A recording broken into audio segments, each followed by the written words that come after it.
Okay, so I'll just give you a little bit of a background on this. It's something we've wanted to do for years and years, and like a lot of ideas for DEF CON that we've wanted to do for years and years, we've just never done it. We've gotten too overwhelmed with stuff.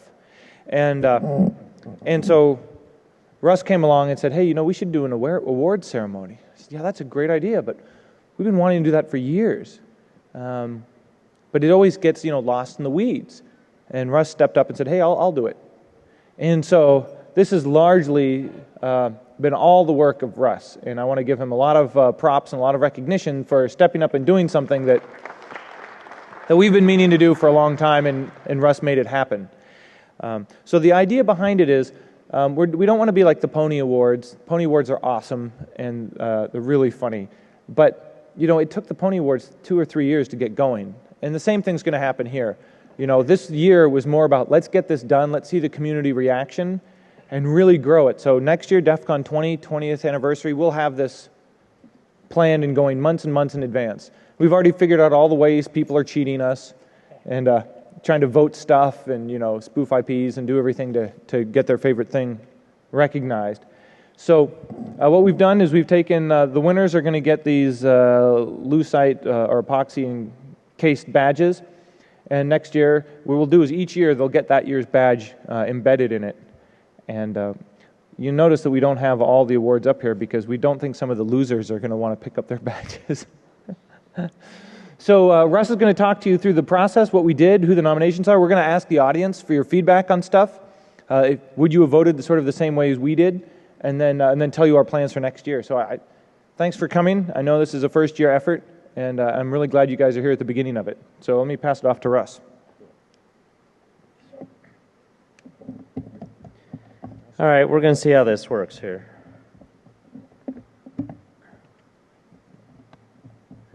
Cool. Where's that? Oh, shit. Let me get it. It was a little suspicious when, well, never mind. I'm not going to reveal all the secrets at the beginning. So how did you guys hear about this? The program? You didn't see like any of the stuff on Facebook or Twitter or any of our other stuff is pretty much... Yeah. I didn't know. We got to figure out where people are hearing about this. Like, how many people here nominated something? Okay, cool. How many? And you guys, how many people voted, got involved? A couple people did. How many people are running botnets that vote for you? Yeah. Kind of like the way that you have to buy tickets for a shmoo, I think. It's like all the tickets sell out in 2.2 seconds. You got it? Okay. So you start talking. All right, so, you know, I don't know what I was thinking when I suggested this, because if you get a bunch of hackers online on an automated voting site, what you're going to end up with is a bunch of hackers on an automated voting site. And so this didn't work out nearly as well as I'd hoped, so I just go with this. We kept this really simple so you could see what we're doing. The goal here was to give the community a voice, right? So we really wanted to allow everybody to talk about some of the best stuff that's out there in areas that we're interested in, and also, you know, highlight some of the crap that happens out there, you know, embarrassed by people talking to the press, writing stories, doing dumb stuff, making us all look dumb. People that we generally just don't like, right? And that was kind of what we've planned for today. So we'll highlight some of the best, verbally sodomize the worst, and just try to have a good time. Bear in mind, this is the first year. The statistics from the voting are heavily skewed, and I watched votes go from roughly 400 to 1,700 in a period of 2 days, and they were all for a single candidate in each of the categories. And so we assume that there was some monkeying around going on there, so we've had to insert our own level of logic into this as well. The categories are worst coverage of security and hacker issues by media, person, or an outlet. So, you know, I know we've all seen some good stories, we've seen some bad stories, we've seen some ridiculous stuff, and we'll cover a little bit of that. We've got the most interesting malware innovation. There shouldn't be a whole lot of surprises there, but there were a couple of good ones. Best privacy enhancing technology. What has impacted your ability to maintain your own privacy and security on the net while you're operating? We have the best open source software response to an attack or method. What have people done to try and help the community out with that? And this was one of the areas where we got kind of hit with that voting thing. We also have the best author and story that captures the hacker mindset. Now, being the overly prepared person that I am, I don't have slides for those last two categories, so we'll just talk through those. And then for Security Charlatan of the Year, we've got Jericho from attrition.org that'll come up and talk a little bit. He's got all the statistics. He also knows the votes that were skewed, which direction they went, that kind of thing. And he can give you an idea of how he made that decision. We tend to leave the charlatan thing strictly up to him because he does a lot of research in this area, and he was actually surprised by some of the nominations himself. So for the nominations on worst media coverage, we had a bunch of nominations, but what people don't realize is if you give us a name and you don't give us a link so we can read the article or watch the video or any of that, it doesn't do us any good at all, right? So you can tell us that, hey, my local NBC station posted a story and it was really stupid. Well, that's great, but I've got nothing to look at, right? So out of all of them that we got, we have two that were fairly significant. We have Ben Grubb, who's a reporter for the Sydney Morning Herald. Now, for this particular guy, his editor actually contacted me first once the nominations first went out, and she apparently thought it was kind of funny. She had decided to write another piece talking about it. Ben was actually arrested at a security conference, AusCert, in Sydney or somewhere in Australia. Yeah, and so his iPad was confiscated by the police, and it had all of his anonymous contacts information on this iPad. And so there was a lot of controversy about how easily he gave that up, and so his editor wanted to write a story up about it, and then I started getting emails from Ben himself. He's like, dude, what the heck? And I'm like, I didn't nominate you. You're getting freaked out at me. He said, well, how do I rebut this? How do I defend myself? I'm like, write something else. Try and fix it. So he's on there. And then we have Fox 11 that has done a really interesting piece on Anonymous. And I'm going to play just a quick video of that now so you can see what they've said, since I have now hosed that. Let me see if I can find my browser again. Review later. All right. Can you guys see this? I just upgraded to Lion today. That was a really bad thing to do because your trackpad quits working the way you'd hope. They call themselves Anonymous. They are hackers on steroids, treating the web like a real-life video game, sacking websites, invading MySpace accounts, disrupting innocent people's lives. And if you fight back, watch out. Fushman tracks down the hacker gangs in this Fox 11 investigation. Destroy, die, attack. Threats from a gang of computer hackers calling themselves Anonymous. I've had 7 different passwords and they've got them all so far. They attack innocent people like an internet hate machine. We are Anonymous. We are strong. We do not forgive. We do not forget. Those who fight back face death threats. Anonymous has even threatened to bomb sports stadiums. I believe they're domestic terrorists. Their name comes from their secret websites. It requires anyone posting on the site to remain anonymous. All right.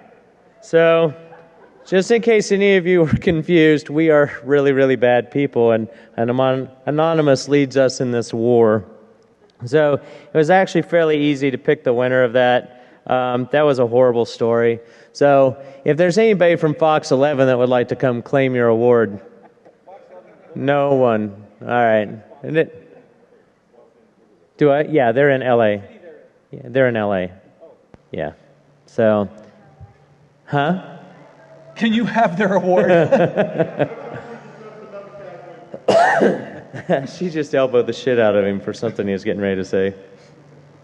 All right, so most interesting. What? What does the audience think on that one? So, what do you guys think out of those two? Fox 11? Yeah. Yeah. So, who else would you guys have nominated? See, the problem we had was we had significantly fewer nominations than we had people voting. And then we had everybody voting for like one person. So, anybody else? Yeah. But see, that's not useful, right? No. Because that doesn't do anything, but you can't point at one person doing a really ridiculously poor job. Everybody covering Stuxnet is kind of silly, because we had Vanity Fair that spent a week and a half with us in Abu Dhabi talking to everybody they possibly could, trying to get all the information they could.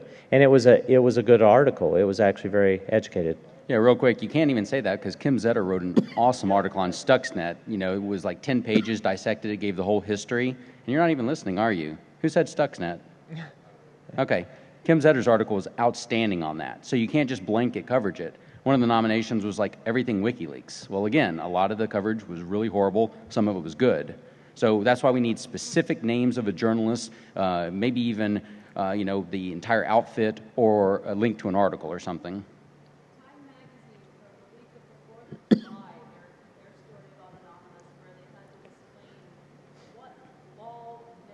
Oh. Yeah. So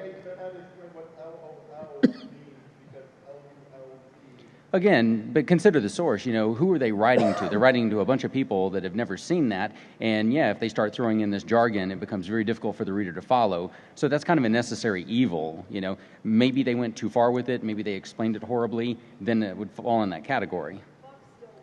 Yeah, I think Fox is the clear winner. Yeah. Yeah, it was as dramatic as my 16-year-old daughter. What was that? Oh yeah, the Louise boat. That's another good one. Those are the kind of things that we need, you know, when you submit that and a link to that would be perfect. That's a great nomination. That was far better than about 90% that we got. That one's actually interesting. That's not so much poor journalism. That's just kind of interesting research that is questionable. Yeah, you know, not very well backed. That falls in the category. We'd love to get that kind of nomination and consider it, though. Yeah, so next year, try to get involved in this if you can. So nominations for most interesting malware. We had a bunch of stuff on this. I would like to point out that we had 5 nominations that turned up in every single category, regardless of what the category was. Apparently, Batman and Jacob Applebaum are important enough to the security world that they were in every single one of the categories. Bill Gates was in every single one of the categories. I didn't realize he was still that relevant. But what we ended up with was the top 2 are legitimate. Okay, these are interesting pieces of malware. We have Stuxnet. Everybody's heard about Stuxnet. You've read good articles. You've read bad articles. You may have heard all the different rumors of how it was spread and that kind of thing. And then we have Bitcoin Jacker.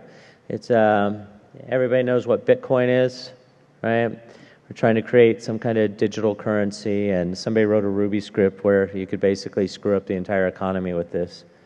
And then we have, like, you know, dumb stuff, SQL injectors. You know, if I'm a pen tester for a legitimate security company and I'm doing this to try and figure out how vulnerable my databases are and that kind of stuff, that's not technically malware, right? Firesheep. These are things that aren't necessarily malware, and they're certainly not as interesting as, say, Stuxnet and Bitcoin, which made an impact in the rest of the world. Do you agree with that? Okay. Well, let's get the audience's vote. Who would they go for? Okay, so yeah. Too late. What do you guys vote for? What do you think? Stuxnet. Any others that you would have nominated? Or is there a single vote for the other one? So, yeah, so Stuxnet won that. If the author of Stuxnet is here, you're welcome to claim your trophy. We'll be around afterwards, so if you'd like to just meet us in the hallway, you know. Yeah. You and your whole team can come up. No feds involved. Same thing. Yeah, and I think Stuxnet also won at the ponies.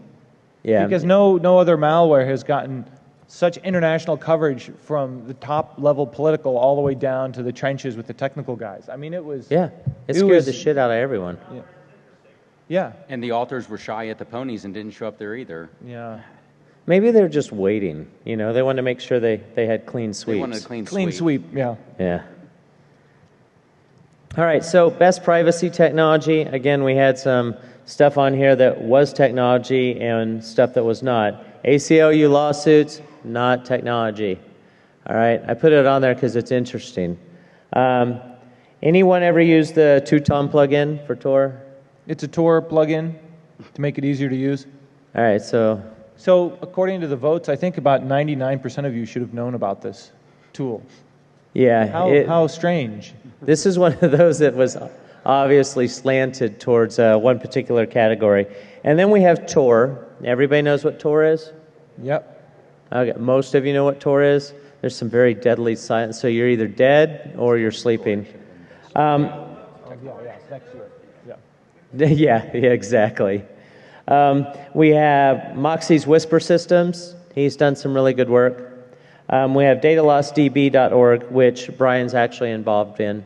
And I already said it shouldn't win. It's a neat project, but it's definitely not fitting the bill here. Yeah, and then we have, your normal junk nominations like unplugging your box, which that's a technique, not a technology. That's as non-technical as you can get. And then IPv6. So what would you guys have voted on this one? Okay, so between the Tor and the Whisper systems, what do you think?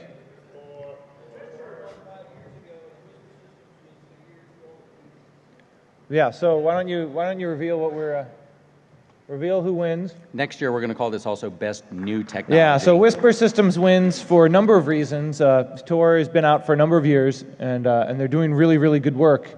But Whisper Systems and Moxie and his crew's work, they released Red Phone, at good timing. They released it for people in Egypt. They released Text Secure for text messaging. They've got the encrypted Android stuff. They got the encrypted cloud stuff. So within a year, they've released 4 significant apps to help around text security, voice security, backup security, and full device security. And that's pretty significant to come from nowhere and achieve all of those for Android.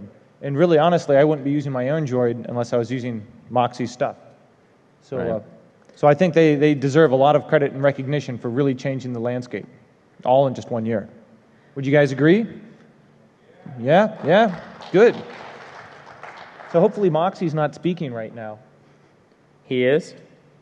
I hope not, so he can get his award. If All right, so for this next one, I'm gonna actually go to the responses that we've got here, and these are the nominations that we received. Okay, and this is best open source software response to an attacker method. And as you look through here, I kind of want you to see the filth that we had to filter through to get to anything interesting, because there's a lot of crap in here. The FBI arresting the face of terrorism without her bunny ears. What the hell does that mean? I mean, that's not open source software, and it's not really helpful. Metasploit, it's debatable whether that's open source anymore. Who thinks that's still open source? Metasploit is. They've got Metasploit Pro, which is not. Right. Bill Gates. Bill Gates is, like I said, Bill Gates showed up on every single one of the categories. That's not helpful. Defeat lame web scanners with Web Labyrinth. And that may actually be useful, but update WordPress. A bunch of, and again, Moxie shows up here as well. GR secured, SQL map, Backtrack. Backtrack was actually a fairly strong response, and since they just released a new version last summer, they're still working on that. Stop trying to copy the Pony Awards showed up in every category as well. And I was going to post the IP addresses on every one of these, but it's like somebody up in the front said, they're all probably coming from Tor nodes anyway, so some poor grandmother is going to get run over by people ticked off at people trying to be silly. Jacob Applebaum, he's on every one of them. OWASP was actually a very interesting one. Okay. But how do you really feel? Batman, again, Batman is very into computer security. So who would you guys have voted for?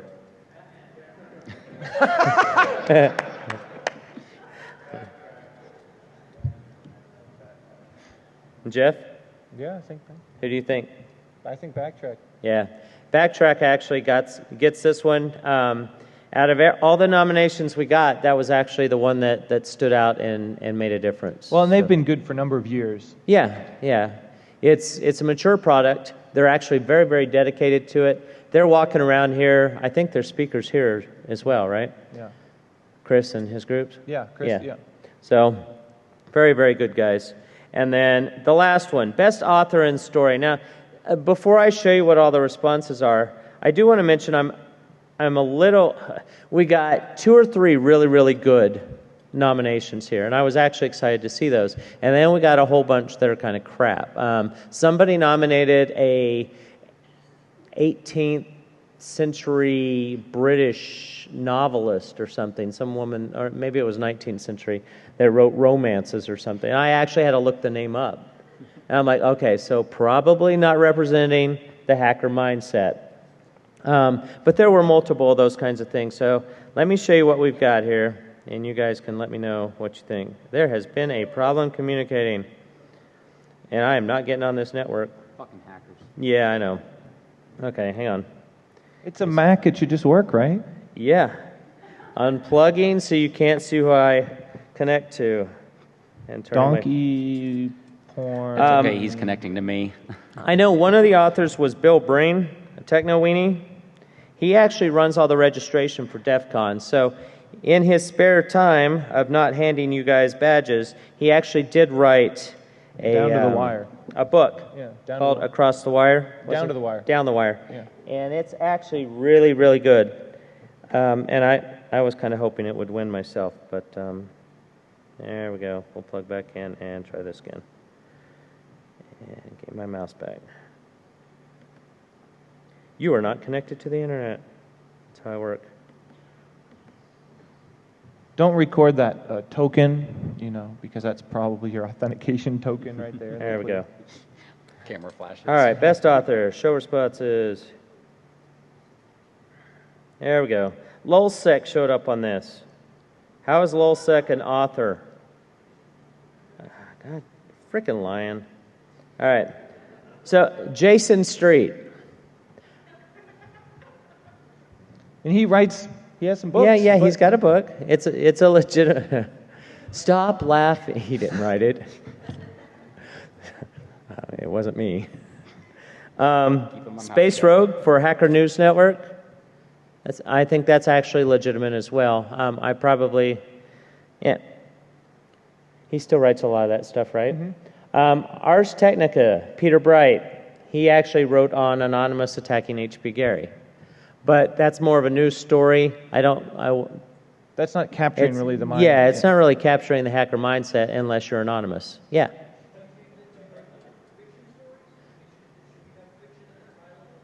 It could be either. So it could be like Stephen Levy's book Hackers. Or it could be Bruce Sterling's book like Cypherpunk. Right. Something like that.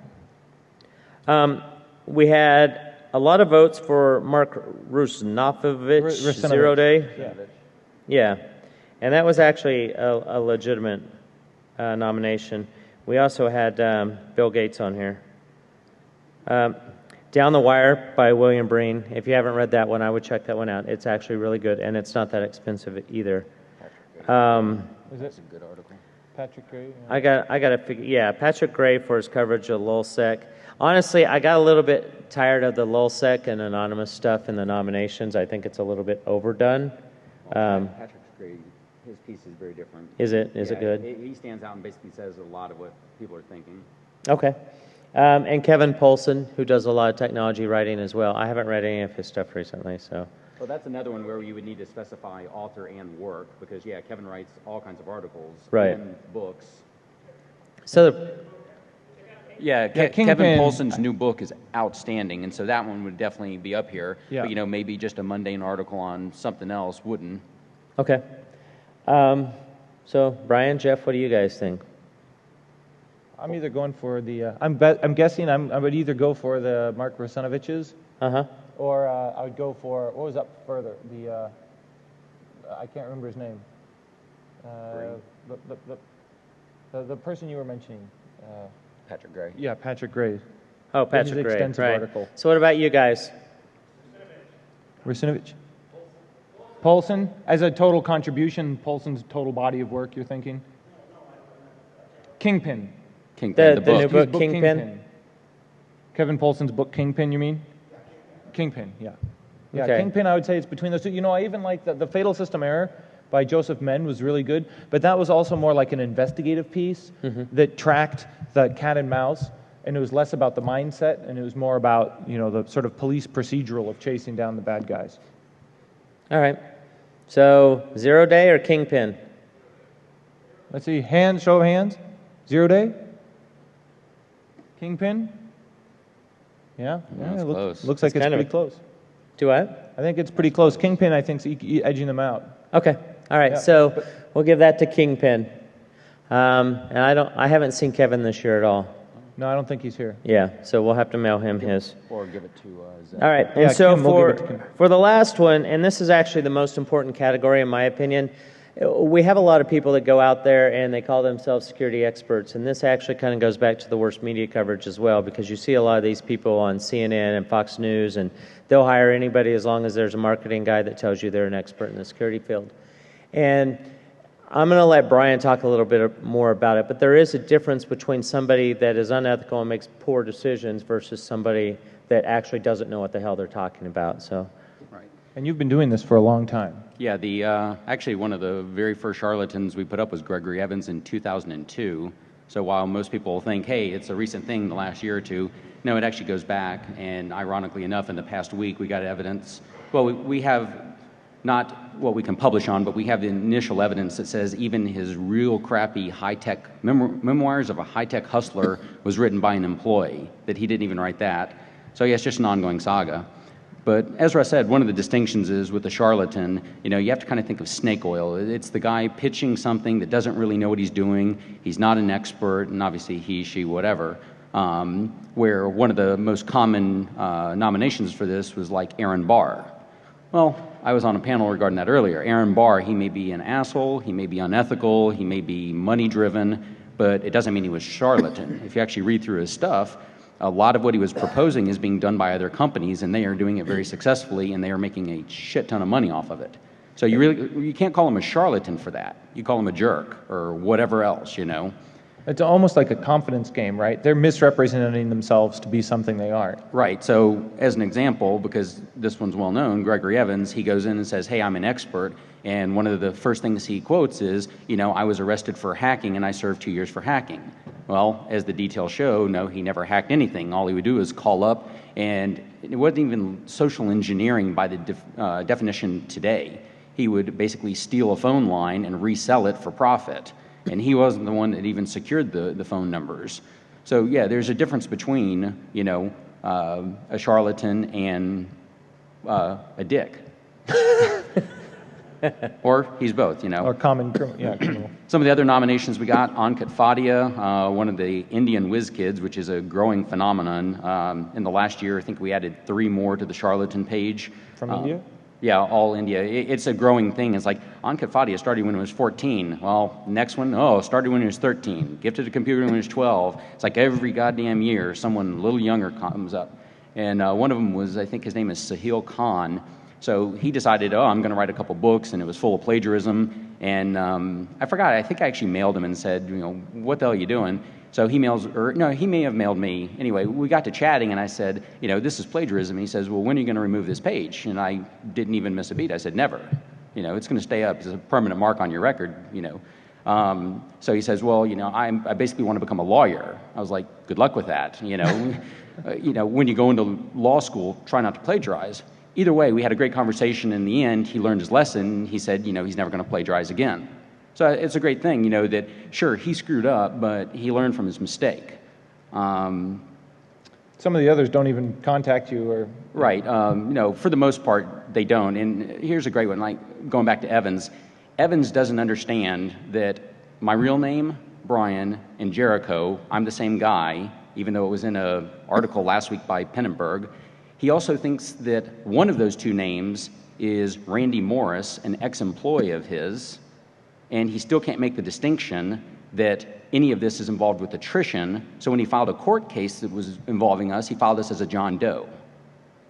This is the same guy that goes out and says, I'm a technical expert at computer forensics. I dig up thousands of pages of evidence on blah, blah, blah. You know, that really embodies the charlatan. One of the other names that came up that surprised me, Christian Heinrich. Does anyone know that name? What's the story there? Yeah. Well, okay. Oh, hey, that could be another category next year, Yeah. boring speaker. So is he just a boring speaker, or is he a charlatan?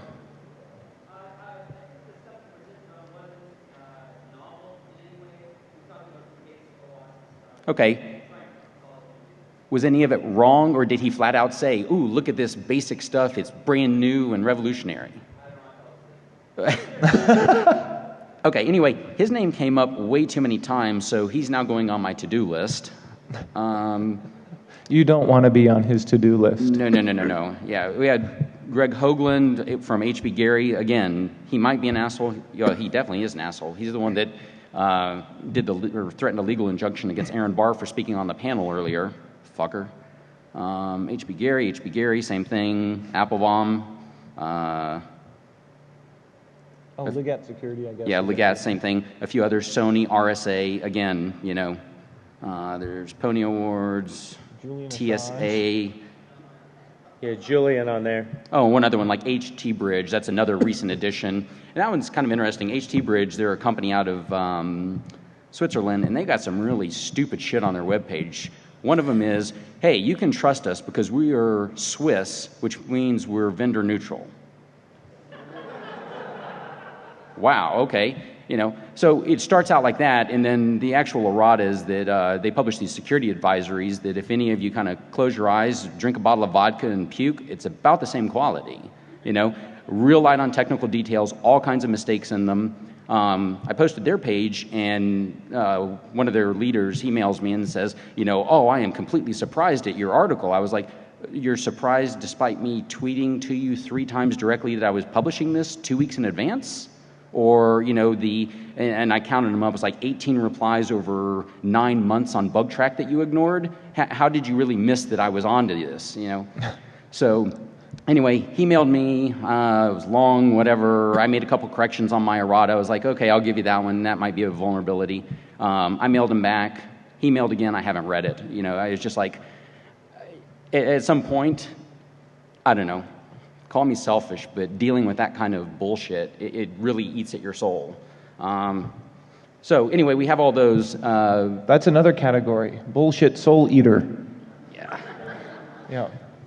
So is this a visceral vote, like who caused you the most psychic pain? Oh, man. Or is this a vote on who caused the community the most misdirection and done the largest amount of harm to the community? Well, this can also be a second fun break-off. Who was the most amusing to us? Who did we laugh at the most, So out of all those names, for any reason, who do you think would be the charlatan of the year? Is there anyone who thinks it's anyone other than Evans? Cricket. Oh, yeah, Ankit Fadia, whatever. So one more fun story. He used to publish where he was going to speak. And by the way, he gets up to $25,000 to speak on stuff that is mundane. I mean, just boring, simple Security 101 crap, and it's hype. One of his talks begins with, do you use Gmail? Don't. You're vulnerable. Do you use search engines? Don't. You're vulnerable. That kind of thing. It's all FUD. So anyway, he publishes a list and he says, I'm speaking at so-and-so in Denver, Colorado, where I live. And I was like, ooh, that's a mile from my house. So I warned him. I said, Ankit, when you come to Denver, I've got questions for you, and I'm going to ask them. So I went down to the restaurant. Nice cold night. I'm standing in the lobby waiting. And actually, I had dinner there. And I went downstairs, and I noticed that there's a Denver police officer standing outside. And I was like, this is kind of an odd place for you to be posted. He's like, oh, well, security for the private, party. I was like, great, Ankit called the police already. So I go back up to the lobby, I wait. 10 minutes later, the cop comes up, and apparently me asking him that triggered some, something in his mind. He says, why are you here? I was like, oh, I'm a journalist. I'm with Trish and Errata Project. I explained it, and I gave him a card and everything. And I just want to ask him some questions. He's like, are you going to hurt him? His feelings, maybe, I wasn't there to, actually hurt him. And so make him cry. Yeah, long story short, he called the police in advance and lied and said that I was there to assassinate him. Maybe verbally. Yeah, so the cop's like, well, because of that, you can't be in the lobby. I was like, well, I'm a paying customer. I just, paid $30 for dinner here. He's like, well, you're done. You need to leave. I was like, fine. So I went out and I waited out in the cold. And when I say cold, 10 degrees. It was the middle of the winter. I wait out there for 2 hours, watching everyone come out. I know what he looks like. Don't see him come out. Eventually, no one else is coming out of the restaurant. Finally, employees start walking out. Then the manager comes out. Why are you waiting here all night? So I explained to him. He gets all, in my face about this. I was like, look, man, I'm a journalist, ambush journalism, whatever you want to call it. And he's like, well, there's no one left in the restaurant. I was like, oh, thanks. That means that he snuck out the back alley like a rat. Appropriate. So yeah, I wrote all that up, and since then he hasn't published where he's speaking in advance. He's locked his Twitter feed, doesn't update his Facebook page. Again, there's the sign of a charlatan. Yay! Yeah, they run from you. They won't take any kind of constructive criticism or legitimate questions. Does anybody subscribe to his Twitter feed that made it in there, hasn't gotten locked out? The funny part is that a lot of these charlatans, they've actually blocked me, because once I figure out who they are and once we put them on the page, I'm a little vocal on Twitter. I will taunt them and I will call them names or challenge them. And so they end up blocking me, but they don't realize is that a month in advance I followed on a ghost account so that I can keep reading after they block. And that way, yeah, I still read Gregory Evans, I still read Joseph Black, I still read Fadia, you name it, I read their Twitter feeds. And it's, kind of fun to see what they have to say after all that. But the fact that they go in hiding, that's a good first step. So anyway, that was a fun story, sorry. Majority says Gregory D. Evans gets it. He promised he would be at DEFCON. He promised he would buy one of the podcast crew dinner. He's a no-show. What the...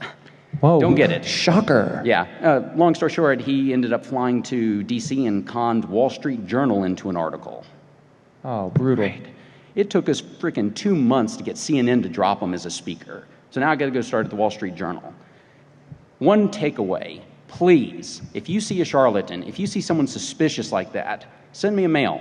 Just say it's to errata@attrition.org. Hey, this guy seems a little, out there. Gregory D. Evans spoke in this article. Even better, start sending feedback to these media outlets. Say, this guy's a quack, this is why, here's the evidence. And that's what errata does, is we put up as much as we can that's fully backed with evidence. We try to make it as little opinion as possible. But we need help. We need more eyes. We just need submissions, just need a little more information, a little more push, and we can keep publishing it.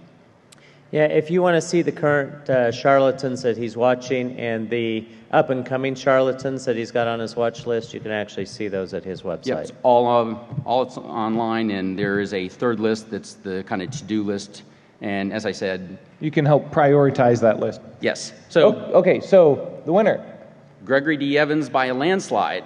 Yeah. And since he's not here to take it, I will take his award... and I will put attrition stickers all over it, and I will mail it to him. Got to take a picture of that before you send it to him. Yeah. So he will get a very special box with that and, maybe some squirrel poo in it.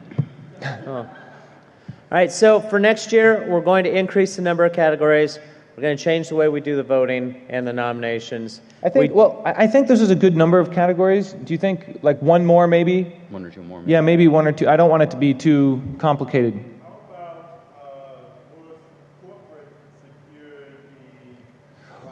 The worst corporate security response. Yeah, so for that, I think the ponies are doing a great job there. So I tried to stay more like open source, community oriented, and let the ponies do what they do really well, and we'll complement each other. Right. Ideally, these categories should be completely different from the ponies, and if you miss it, it's worth going to Black Hat for the ponies alone. It's a lot of fun. The guys that do that, they did a really great job. Yeah, so we're just trying to start ours up with more of a community twist. Right. And so with that said, we've got the awards. If any of the winners are here, we'll give it to them. Otherwise, we'll make sure they get delivered. And next year, we will announce a lot earlier, and we'll get you involved a lot sooner. And really look forward to you guys just spreading the word, and hopefully so for DEFCON 20. We'll actually have it really going. Cool, guys. Thanks. We appreciate your time. Thanks.